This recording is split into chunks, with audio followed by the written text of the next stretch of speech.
Oh, dude, you don't mess with another drummer snare drum. What were you thinking? So this flick has a lot of exciting musical scenes, but the underlying drama is one that I can't stress enough. As well as this guy can play, he can't read drum notation.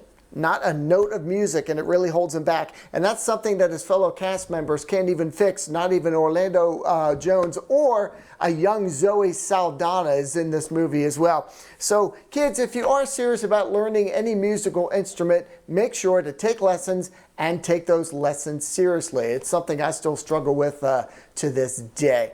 Now, there's another movie, and maybe this will give you a hint. See if you can recall this.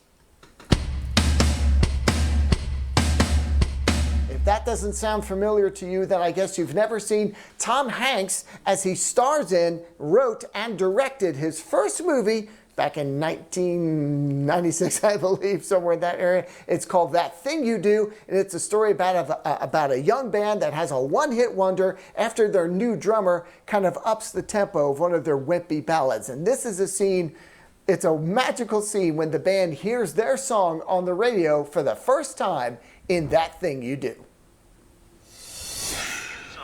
A local Erie band's got a new record out. Just won the Mercyhurst Talent Show a couple of weeks ago. This is Erie's own Quality selection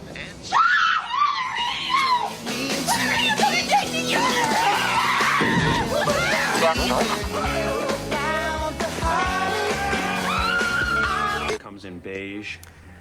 So, like I said, nothing beats that first time you hear your own song on the radio. This is just one of many wonderful scenes in the film, and it has a great cast to go along with that soundtrack. In addition to Tom Hanks, That Thing You Do boasts Tom Everett Scott, Liv Tyler, Steve Zahn, Charlize Theron, Giovanni Ribisi, Rita Wilson, Chris Isaak, and so many others. Best of all, it's rated PG, which means it's drum and fun for the whole family. It's also 108 minutes of musical dramedy that comes pretty highly rated, especially from critics like me and drummers like me. So if you have a musical bone in your body, check out That Thing You Do, and then be prepared to buy your kids a drum set because they're probably going to want one after seeing this movie.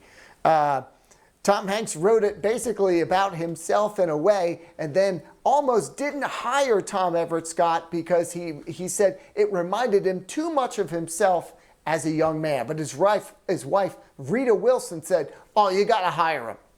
I love it. That's how it happened. I got to add that one to my list, Rich. I've got quite a few movies, and guess what? I've got quite a lot of time to watch them. So I'm going to be watching all these that you're suggesting. I am adding quite a lot of movies to your list, I'll bet. Thank you. I like it. I greatly appreciate it. Hey, Rich, thanks for joining us from your house. Why don't you go ahead and start drumming us out, and then I'll talk about our next coming segment for you.